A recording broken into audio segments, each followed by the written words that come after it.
اللہ کے نام سے شروع جو بڑا مہربان ہمیشہ مہربانیاں فرمانے والا ہے۔ اس مقام پر میرے اللہ نے حکم ارشاد فرمایا وَعَلَّمَ، یہ لفظ علامہ یعلم تعلیم مصدر سے ہے جس کا معنی ہوتا ہے سکھانا۔ وَعَلَّمَ، اور تعلیم ارشاد فرمائی آدم علیہ السلام کو الاسماء، ناموں کی، کلہا، تمام کے تمام کی، اور تعلیم ارشاد فرمائی آدم علیہ السلام کو، اور تعلیم ارشاد فرمانے والی ذات براہ راست اللہ تبارک و تعالیٰ کی ذات ہے۔ گویا اس کائنات میں معلم اول اللہ تبارک و تعالیٰ کی ذات ہے، اللہ نے تعلیم ارشاد فرمائی ہے۔ اور حضور صلی اللہ علیہ وآلہ وسلم نے بھی اپنا فخر یہی بات بیان فرمائی۔ آپ علیہ الصلوۃ والسلام نے ارشاد فرمایا انما بعثت معلما، فرمایا لوگوں اس بات کو یاد رکھنا کہ مجھے استاذ بنا کر اس کائنات میں مجھے مبعوث فرمایا گیا ہے۔ پھر یہ جو بالخصوص لفظ ہے کلہا، تمام کے تمام چیزوں کو، یہ لفظ ہمیں اس بات کی طرف ابھار رہا ہے کہ جب بھی آپ کسی بھی تعلیمی میدان کے اندر بندہ شروع ہو تو چاہیے یہ کہ وہ اسے عروج اور کمال تک لے کے جائے، تعلیم کے کسی بھی شعبے کو درمیان میں نہ چھوڑے۔ جس طرح میرے اللہ نے ارشاد فرمایا کہ آدم علیہ السلام کو اللہ تعالیٰ نے اسماء تو سکھائے لیکن تھوڑے نہیں بلکہ کلہا، تمام کے تمام سکھا دیے۔ اور یہ تعلیم ارشاد فرمانے کے بعد پھر ارشاد فرمایا ثم، پھر آرادہم، یہ آرادہ بھی فعل ہے، اس کا معنی ہوتا ہے پیش فرمانا۔ ثم آرادہ، پھر انہیں پیش کیا، ہم، ان تمام کی تمام اشیاء کو، ان تمام کی تمام چیزوں کو جن کے نام آدم علیہ السلام کو پہلے سکھائے جا چکے تھے۔ اور یہ بھی پیش کرنے والی ذات، ان سامنے رکھنے والی ذات اللہ تبارک و تعالیٰ کی ذات ہے۔ اور یہ جو ہم ضمیر ہے یہ بتا رہی ہے کہ وہ تمام چیزیں جو تھیں جن کی تعلیم آدم علیہ السلام کو دی جا چکی ہے، علی الملائکۃ،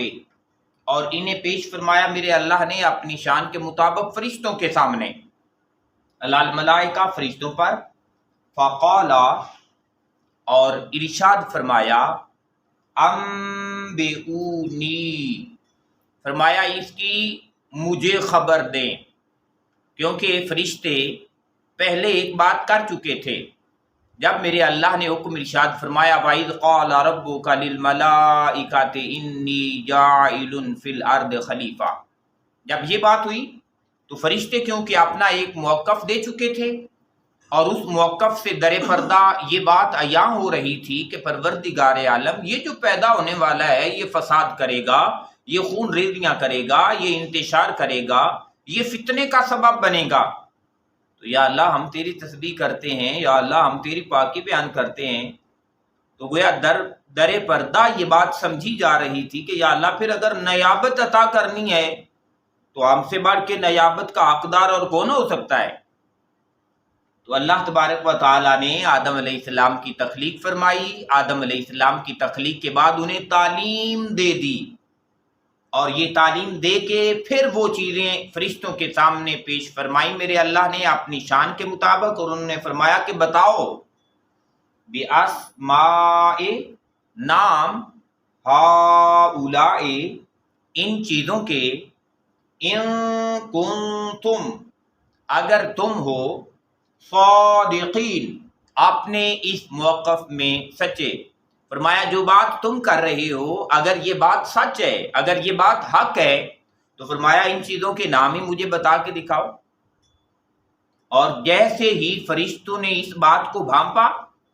اس بات کو جانا کہ ہمارا یہ عمل، ہماری یہ سٹیٹمنٹ، ہماری یہ رائے یہ کچھ اور طرح کی ہو گئی ہے، تو قالو، وہ پھر پکار اٹھے، سبحانکا کہ تو پاک ہے، لا علم لنا کہ ہمیں تو علم ہے ہی نہیں، ہمیں تو کچھ پتہ ہی نہیں ہے۔ تو گویا اللہ تبارک و تعالیٰ کے حضور وہ فرشتے جنہیں میرے اللہ نے بہت سے علوم سے نواز رکھا تھا، انہوں نے اپنے علم کی براہ راست اللہ کے حضور نفی فرما دی کہ پروردگار عالم ہمیں تو کسی بات کا علم ہی نہیں ہے۔ تو یقیناً جب کوئی بندہ اس انداز کے ساتھ اپنے آپ کو زیرو کر دے کسی ہستی کے سامنے، کسی ذات کے سامنے، تو وہ جو اپنے آپ کو یوں اللہ کے حضور جھکا لیتا ہے، میرا اللہ پھر سے اسے عزتیں عطا فرما دیتا ہے۔ انہوں نے نفی کی کہ ہمیں تو کسی چیز کا علم ہی نہیں، الا مگر یہ کہ ما علمتنا اتنا ہی جتنا پروردگار عالم تو نے ہمیں عطا فرما دیا ہے، جو کچھ تو نے ہمیں سکھایا ہے بس ہمیں وہی خبر ہے، باری تعالیٰ اس سے بڑھ کے ہمیں کسی چیز کا پتہ ہی نہیں ہے۔ انکا اور وہ بول اٹھے کہ بے شک تو ہی ہے، انتا تو ہی العلیم علم والا، یا اللہ اس کائنات میں علم کے جتنے خزانے ہیں، جہاں جہاں علم کار فرما ہے، یا اللہ تو ہی تو علم عطا فرمانے والا ہے۔ الحکیم اور پروردگار عالم یہ جو تو تخلیق آدم علیہ السلام فرمانا چاہتا ہے، زمین میں اپنا نائب اور خلیفہ بنانا چاہتا ہے، اور اس نائب اور خلیفہ کو بنا کر اس میں کون کون سی حکمتیں تیری پوشیدہ ہیں، پروردگار عالم وہ حکمتیں بھی جاننے والی ذات تیری ہی ذات ہے۔ تو گویا اس انداز کے ساتھ فرشتوں نے اللہ تبارک و تعالیٰ کے حضور اپنے آپ کو جھکا لیا، اور جب فرشتوں نے یوں جھکا لیا اپنے آپ کو، اللہ تبارک و تعالیٰ نے انہیں عزتوں سے، مقام سے، مرتبے سے سرفراز فرما دیا، اور قیامت تک آنے والے لوگوں کو بھی یہی سبق اور درس دیا گیا کہ اگر اللہ تبارک و تعالیٰ کے حضور عزت چاہتے ہو تو وہ تکبر سے نہیں ملے گی، وہ غرور سے نہیں ملے گی، وہ اڑ جانے کی وجہ سے نہیں ملے گی، بلکہ اللہ کے حضور عزت لینے کے لیے عاجزی کرنا ہوگی، انکساری کرنا ہوگی اور جھک جانا ہوگا، اور جو بندہ پھر جتنا زیادہ جھک جاتا ہے میرا اللہ اسے اتنی زیادہ عزت عطا فرما دیتا ہے۔ تو اس مقام پہ جو بالخصوص ایک شرف آدم علیہ السلام کا بیان فرمایا جا رہا ہے، وہ لفظ علامہ ہمیں بتا رہا ہے کہ آدم علیہ السلام کے پاس ابتدا ہی سے علم آ گیا، اور اس علم نے